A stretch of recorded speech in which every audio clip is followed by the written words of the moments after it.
Capital Político.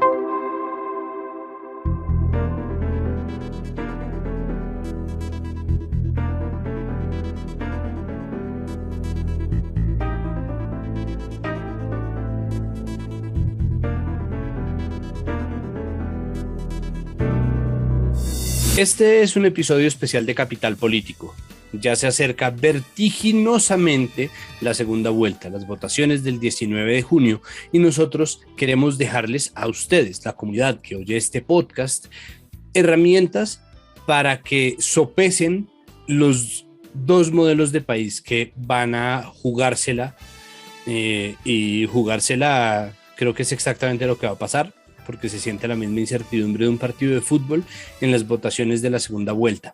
Hoy vamos a tratar la agenda de paz, que es, por supuesto, un tema fundamental, que puede que en muchos sentidos no haya pesado tanto en el vértigo de las redes sociales, en la gritería, en el ruido, pero que definitivamente es la agenda que acabó por elegir, o la contraagenda que acabó por elegir a nuestro actual presidente, y que obviamente va a estar jugándose. Por tanto, muchos de los problemas, cada vez que uno los rastrea, llega precisamente hacia la no implementación o la falta de estrategias de implementación de los acuerdos de paz. Para esta labor se encuentra con nosotros la investigadora de la Fundación Unidas para la Paz, Irina Cuesta. Irina, muchísimas gracias por acompañarnos a hacer este pequeño balance. A ustedes, gracias Santiago por la invitación y para conversar de este tema importante. Irina, hábleme sobre el balance que ustedes sacaron con Ideas para la Paz. ¿En qué consistió? ¿Cuándo lo sacaron? ¿Qué tuvieron que hacer para sacar ese informe? Bien, pues nosotros para la primera vuelta presidencial nos hacíamos la pregunta un poco que tú estás haciendo, de qué estaban proponiendo los candidatos en la agenda de paz y qué rol estaba jugando la paz en esas propuestas, al menos para la primera vuelta. Uno de los primeros hallazgos pues, que tuvimos es que estábamos ante una contienda electoral en la que la paz no necesariamente fue el punto de debate o de discusión central. Teníamos, al menos para primera vuelta, candidatos que estaban de acuerdo todos con la implementación del acuerdo de paz, cada uno en su estilo y en su enfoque, pero digamos daban por sentado que el acuerdo, por ejemplo, había que implementarlo. Y como todos recordarán, pues no fue, digamos, un tema álgido de discusión a diferencia de otras campañas presidenciales como la de hace 4 u 8 años. Entonces fue un tema, digamos, particular, y ya pasando a segunda vuelta tenemos pues dos candidatos que han incorporado también a su modo el tema de la paz, pero sin duda con dos enfoques radicalmente opuestos y con una oposición igual diferente en algunos cómo debería darse la paz en Colombia en su posible gobierno. ¿En qué radica esa diferencia? ¿Cuál es el punto crucial de ese contraste entre las propuestas de Petro y la propuesta de Hernández? Bien, pues allí digamos lo que nosotros encontramos es que en el caso de Petro hay una alusión a la implementación del acuerdo de paz y a esta idea de la paz completa en Colombia, ¿no? La paz con justicia social, la paz abordando algunos desafíos sociales y por supuesto humanitarios. Hay una serie de propuestas que hace el candidato en términos de tierras, por ejemplo, en términos de implementación de los PDET, que son los planes de desarrollo con enfoque territorial que dejó planteado el acuerdo, también temas de drogas y de seguridad territorial. En el caso de Rodolfo Hernández, si bien el candidato ha manifestado estar de acuerdo con la implementación, estar de acuerdo con un impulso a la seguridad territorial, las propuestas son un poco menos específicas y se para más en el tema de que la lucha anticorrupción o la lucha contra la corrupción, pues es como el punto de partida, ya sea para la paz, ya sea para el desarrollo social. Entonces, ese es como el enfoque que tiene este candidato principalmente. Él no tiene tantas referencias a la implementación del acuerdo de manera como técnica o de cuáles son los desafíos que él tendría que enfrentar en la implementación de cada uno de esos puntos. Entonces son dos candidatos que están de acuerdo con el acuerdo de paz, que le apostarían al desarrollo de la implementación de los programas que están en marcha, pero uno en un nivel de detalle que es diferente al otro. Otro punto finalmente de diferencia es que Petro insiste en que el gobierno Duque no avanzó de manera correcta con la implementación del acuerdo, y un poco parte de la noción de que hay que empezar casi que de cero con la implementación, Y Rodolfo Hernández reconoce que sí hay unos avances, tal vez, y que hay un proceso ya andando que él continuaría. Esos son como parte de las dos diferencias más fuertes que puede haber en los candidatos, aunque insistimos, no necesariamente es su agenda central en este momento ni en las discusiones electorales que ha habido recientemente. Esa aseveración de Petro, esa lectura que hace, ¿es una lectura veraz? ¿Es una lectura verificable? Creo que esa es una pregunta de sí y no. ¿Quién tiene razón, Petro o Rodolfo? Lo que no puede decirse, digamos, en este momento es que el acuerdo de paz no ha tenido ningún tipo de avance. En el gobierno Duque hubo diferentes discusiones sobre qué tanto estaba avanzando y sobre todo cómo avanzaba la implementación del acuerdo.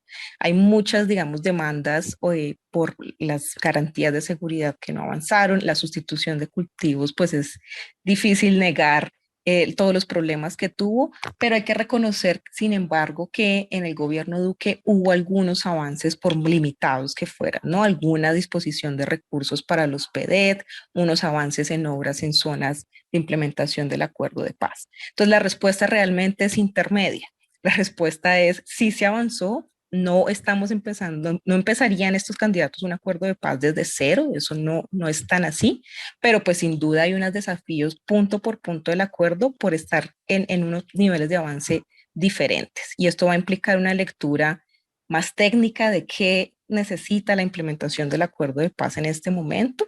Y pues si bien, por ejemplo, Petro lo aborda, pues tampoco es tan específico en cómo avanzar en punto por punto. Y en el caso de Rodolfo Hernández, pues el acuerdo de paz en ocasiones en su propuesta de gobierno, pues ni siquiera es mencionado.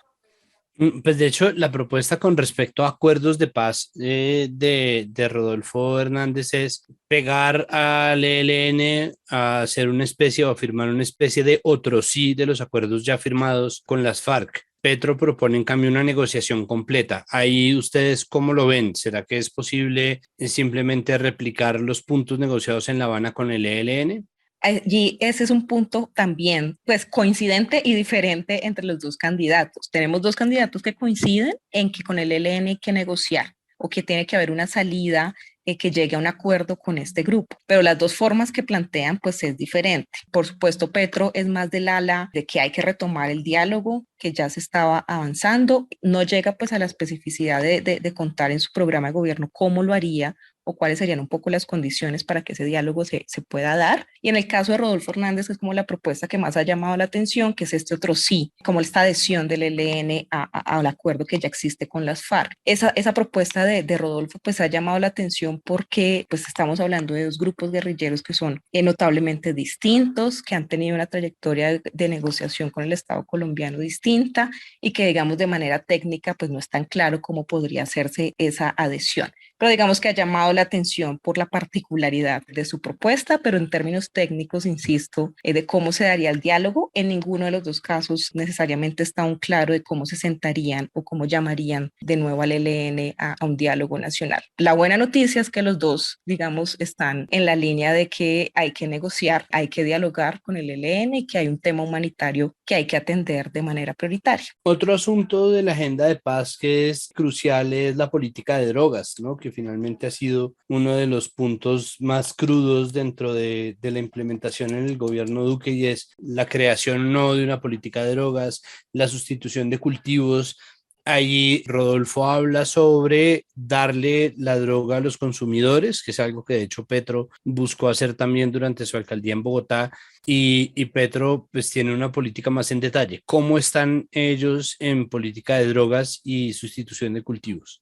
Son también dos apuestas un poco diferentes. Digamos, Petro aborda el tema de los cultivos ilícitos como un tema que hay que abordar en sus diferentes cadenas de valor. Entonces, él insiste en que hay un punto de la cadena a nivel del narcotráfico y del crimen que debe ser pues atendida y que también hay que ponerle cuidado. Eso tiene mucho que ver con ese enfoque de no criminalizar solo a los cultivadores o el cultivo, sino también ir a los diferentes eslabones de la cadena del narcotráfico. En el caso de Rodolfo Hernández, pues él se va más hacia un lado del consumo de drogas y aborda más un tema como el tema más de la salud pública en términos de consumo y de ahí la propuesta que en estos días pues socializaba de entregar la droga. Él habla más como de un enfoque de prevención, de consumo hacia los jóvenes, pero también eventualmente menciona que hay que apostarle al desarrollo rural para atender como la producción de coca y el cultivo de coca. Entonces, de nuevo, hay una diferencia importante como en el nivel de detalle en el que hay la propuesta, pues Petro, digamos, es un conocedor un poco del tema en sentido de la insistencia que tiene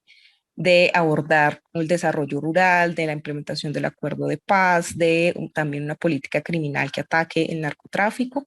Rodolfo Hernández en ese punto no tiene tanto desarrollo y se va más hacia el lado como de prevención de consumo y de salud pública, y eso los hace, digamos, diferentes en ese tema de drogas en particular. Aquí es importante hacer la aclaración que hemos hecho en todos estos especiales, y es que el plan de gobierno de Rodolfo Hernández es verdaderamente escueto con respecto al de Gustavo Petro, ¿no? Como que existe una diferencia incluso en términos de forma que hace que sea pues muy diciente la manera en la cual están presentadas cada una de las propuestas. Lo de Rodolfo son de verdad algunas páginas versus las muchas páginas que configuran el programa de gobierno de Petro, y ahí pues también está visto esto que hemos hablado, Irina, del grado de detalle de las propuestas. Usted toca un tema que es mi siguiente tema y es la tierra. Petro trata efectivamente la reparación efectiva e integral.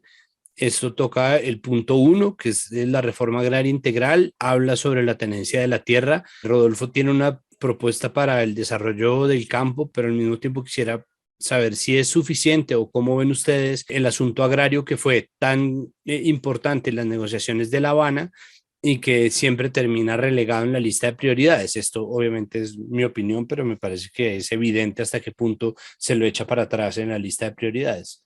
Pues allí también tenemos pues como dos enfoques en los dos candidatos que no son opuestos, de hecho van como muy en la línea. Para Petro es fundamental el punto uno del acuerdo, y él insiste en que en ese punto uno de reforma rural integral, la implementación integral, digamos, del acuerdo es lo que va a posibilitar el desarrollo del campo y la transformación territorial. Entonces es como muy claro y muy puntual en ese tema, y eso incluye, por supuesto, el tema de tierras. Recordemos que el punto uno, pues aparte de los planes de desarrollo con enfoque territorial, está todo lo del catastro multipropósito, están, pues digamos, una serie de procesos que el gobierno Duque adelantó, que desde antes venían, pero que va a ser como uno de los desafíos en los próximos 4 años. Y en el caso de Rodolfo Hernández, pues él se para muy desde esta visión de que se necesita un desarrollo rural sostenible, una visión pues incluso un poco más económica, lo cual tiene sentido con su origen empresarial, de mientras no le metamos, digamos, desarrollo al campo, pues no vamos a poder abordar otros temas como la seguridad, como la sustitución de cultivos que hablábamos ahorita. Entonces, los dos pues coinciden en que en lo rural hay un énfasis, que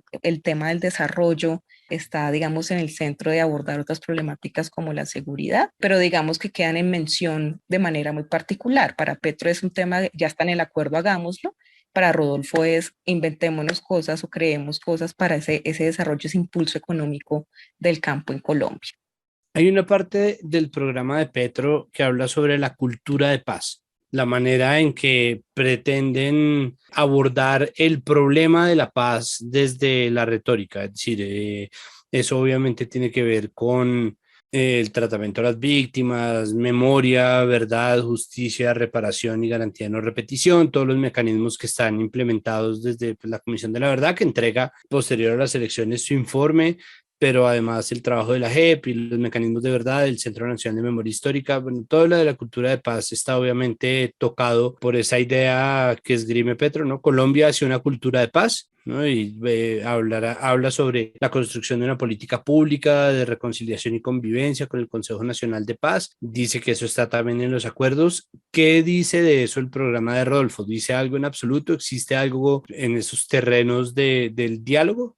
Rodolfo arranca, de hecho, su plan, la presentación, pues hablando de la paz un poco desde el cierre de las desigualdades y de las brechas sociales, ¿no? Recordemos que el enfoque de este candidato de la lucha contra la corrupción un poco la ata con los diferentes problemas que puede tener el país en este momento. Un poco el argumento que plantea de términos generales en su plan de gobierno es que justamente la corrupción ha limitado las posibilidades de desarrollo social y de paz en Colombia, y que él considera que la paz pues pasa justamente por el desarrollo social y las oportunidades que puedan tener los colombianos y colombianas. Esa es una mención que sí hace de manera general a la entrada de su programa de gobierno.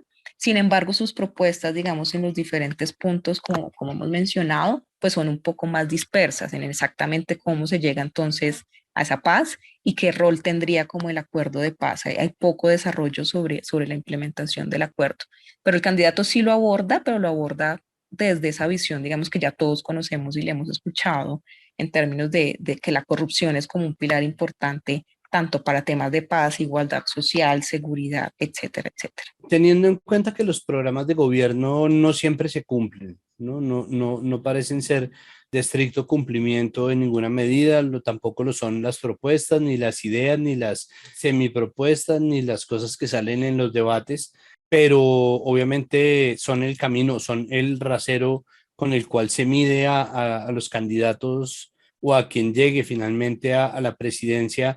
¿Usted cree que viendo estos dos modelos de paz o estas dos propuestas distintas de país en torno a la paz, se avanza? ¿Existe algún avance que sea más visible que otro? ¿Existe razones para estar optimista con respecto a la agenda de paz en estas elecciones?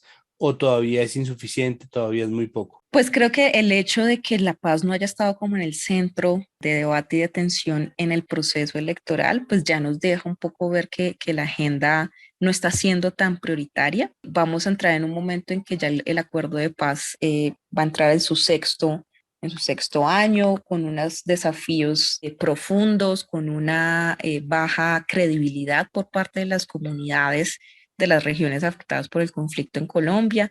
Entonces, el nuevo gobierno sí o sí, de todas maneras, en su plan va a tener que retomar el cómo va a ser real ese acuerdo de paz, considerando igual los ajustes o reinvenciones que haya que tomar para que se cumpla con las comunidades. Desafortunadamente, en ese nivel de compromiso no hemos visto como un debate claro. Sí, digamos, Gustavo Petro ha insistido en que el acuerdo debe implementarse de manera integral y asumido, digamos, como esa responsabilidad política, lo menciona en su plan. Con Rodolfo Hernández es un poco menos claro, aunque sí se le ha escuchado también insistir en que si ya hay un acuerdo, pues hagámoslo, pero digamos no se siente que esté necesariamente en el centro del debate. Eso va a ser un desafío a la hora de arrancar el nuevo gobierno. De todos modos, pues creo que el hecho de que estén de acuerdo con que hay un acuerdo de paz y que hay que sacarlo adelante e implementarlo, puede sí ser una ganancia. O sea, no estamos en el escenario de hace 4 años de acuerdo o no acuerdo, o de si hacer trizas el acuerdo o no hacerlo trizas. Ese no es el debate en este momento. Estamos en un punto en el que hay un acuerdo y nuestro posible próximo gobernante, digamos, asume que sí hay que implementarlo. El desafío va a estar es en cómo empieza a implementarse, en qué lugar va a tener ese acuerdo en su plan de gobierno. Eso es algo que aún no se ve muy claro, particularmente en el caso de Rodolfo Hernández, pues insistimos, son unas propuestas mucho más dispersas, con menos claridad sobre esos desafíos del acuerdo de paz en este punto. Ese es un poco como el balance en el que estamos. Creo que también hay más preguntas que respuestas, pero ya se sabrá con el arranque del nuevo gobierno cómo se empieza también a incidir para que el acuerdo de paz no pierda ese protagonismo y las víctimas, por ejemplo, puedan tener como una cierta credibilidad en los procesos que deben continuar. Irina, muchísimas gracias por acompañarnos a hacer este balance. Esperamos de corazón que la paz sea una agenda principalísima en nuestros próximos diálogos como nación, sea quien sea que gane la presidencia, porque pues, nos parece que es crucial y que es tan evidente hasta qué punto las consecuencias son negativas si eso no es así, que pues solamente podemos entonces cruzar los dedos y esperar. Por lo pronto, muchísimas gracias por ayudarnos a hacer este balance. A ustedes, muchísimas gracias. Y se encuentra con nosotros para hacer este balance de los programas de gobierno de cara a las elecciones del 19 de junio y pensando en las agendas de paz, el director de Indepaz, Camilo González Pozo. Camilo, bienvenido y muchísimas gracias por aceptar esta invitación. Sí, un gran saludo, Santiago, y muy complacido de estar acá en este programa. Bueno, Camilo, ¿cuál es el estado de la paz o qué escenario es el que recibe el futuro presidente de Colombia en términos de paz? En términos de paz tenemos varios escenarios.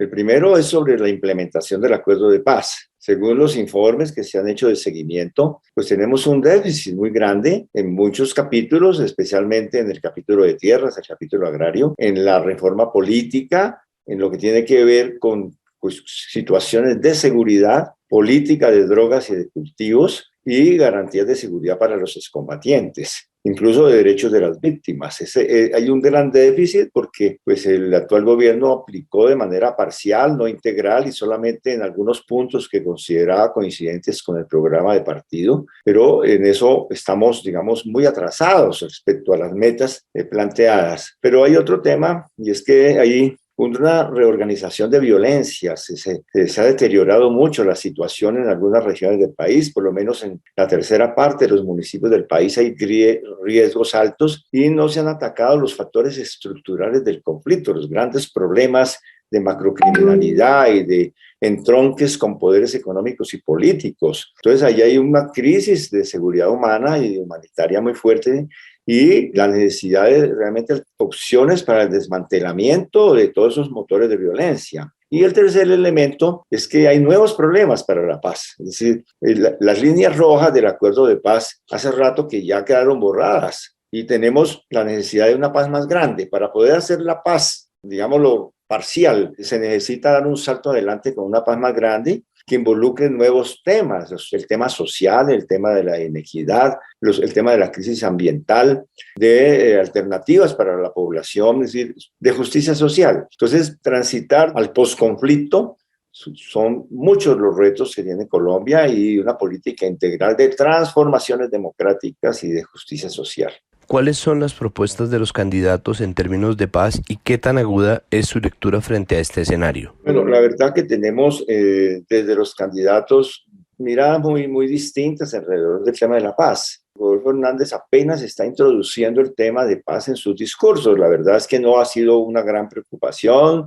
Él se ha concentrado en el tema de anticorrupción, sobre políticos en el Congreso y la burocracia. Pero la implementación del acuerdo no es una cosa. Si uno le pregunta al ingeniero cuál de los 6 puntos del acuerdo de paz considera usted más importantes, o le pregunta si se ha leído el acuerdo de paz, es muy probable que él te diga, no, yo no me lo he leído, pero le voy a hacer leer de mis asesores.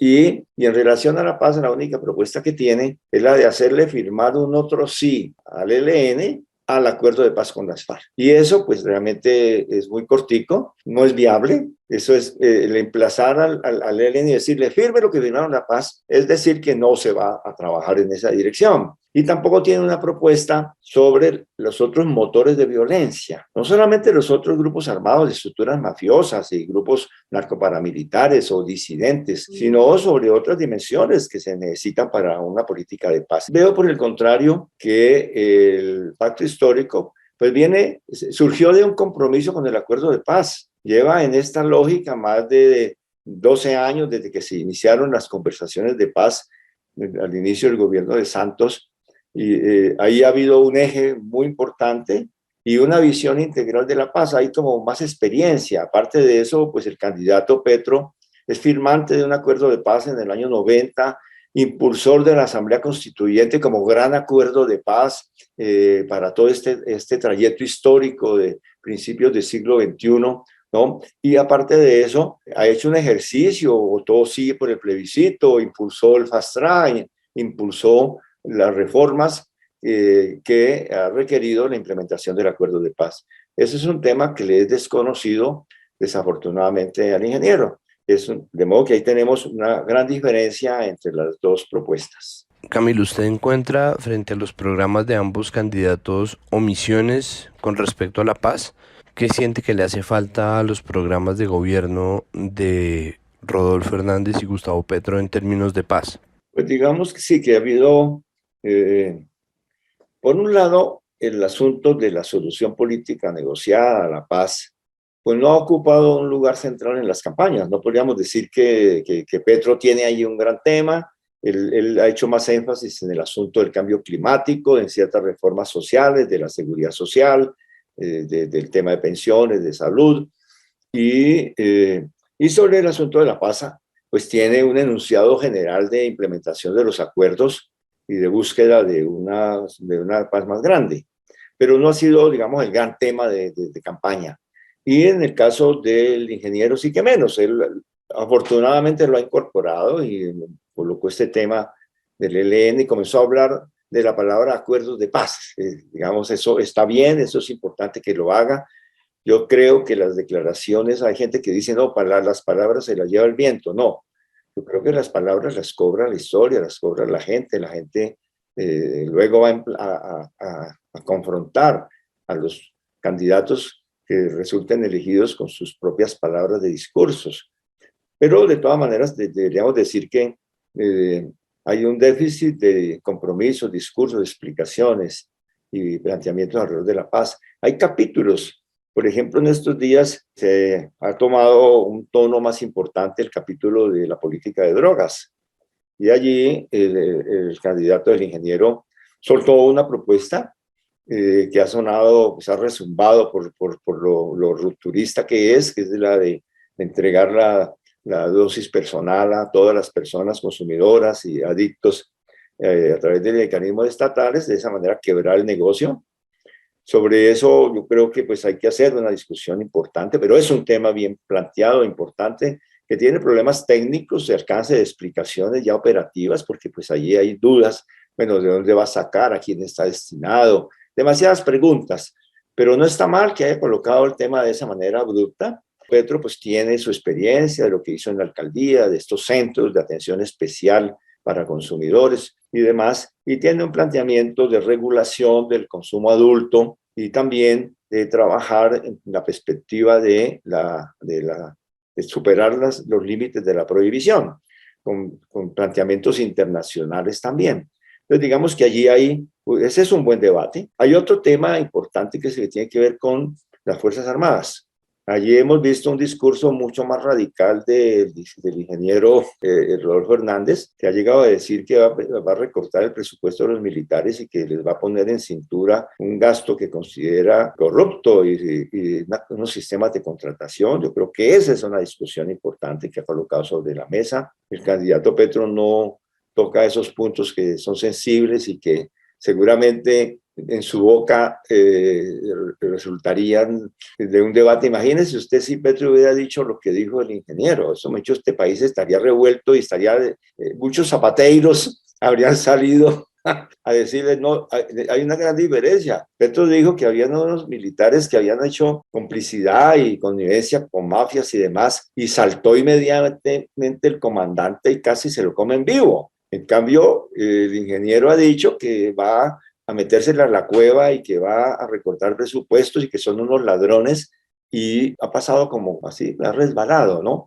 Pero ese es un debate importante y hay que anotarle ese punto al ingeniero que lo planteó. Ahora hay otros temas donde hay grandes ausencias. La paz supone transformaciones, y en ese tema de transformaciones, comenzando por el asunto de la reforma tributaria, el ingeniero no se atreve a decir dos palabras seguidas. Lo único que ha dicho es que va a bajar el IVA y aumentar el impuesto al consumo, pero pues eso desde todo punto de vista es antipopular, porque nada para agravar a los ricos o modificar sus sistemas de privilegios a los más adinerados, pero sí clavarles un impuesto al consumo a los sectores populares. Lo mismo que en materia laboral. Las propuestas que un día dice y el otro día dice son terribles. Y si no se puede hablar de una paz social en Colombia, sí, la propuesta laboral es mirar como problemático el régimen laboral actual, porque se considera que son muchos privilegios para los trabajadores. Entonces un día dice que los maestros son unos vagos. Al otro día dice que los jueces hay que pagarles por hora y por procesos terminados. Y luego dice que hay que hacer una jornada de 11 horas. Bueno, al día siguiente se desdice y dice, no, metí la pata y no era por allí. Pero quiere decir que tiene un talante de empresario explotador. Es que hay empresarios de empresarios. El hecho de decir yo soy empresario y he hecho mucha plata no quiere decir que eso sirva para gobernar, porque precisamente Hay empresarios déspotas que consideran su empresa como si fuera una coto de casa y un sistema de esclavitud y para maltratar a la gente. Y en eso hay una historia del ingeniero, por eso tuvo demandas de los sindicatos, de los trabajadores del municipio de Bucaramanga y condenas al municipio por atropellos a los derechos de contratación y de demás derechos sindicales. Una cosa horrible. Entonces eso, y en materia educativa y demás, también son muy cortos. Entonces, ni hace reforma tributaria, es decir, no se sabe de dónde va a sacar. Es decir, que la paz social no figura. Yo creo que en ese sentido a Petro se le puede criticar, y algunos le han criticado, de que hace demasiadas ofertas y que su reforma tributaria tiene 60 billones de pesos que no dice de dónde los va a sacar. Pero hay una línea de intencionalidad que a lo mejor no llega a los pajaritos en el aire que él está pintando, pero puede aproximarse por lo menos a algunas pequeñas reformas de bienestar para la gente. Entonces yo creo que allí hay, en el plano de la justicia social, que es un eslabón fundamental de una política de paz, pues hay una diferencia. Y hay otros temas, que es la paz con la naturaleza, que ese es otro tema que no puede vincularse. Los conflictos ambientales, socioambientales y territoriales son núcleo central de las conflictividades violentas en Colombia.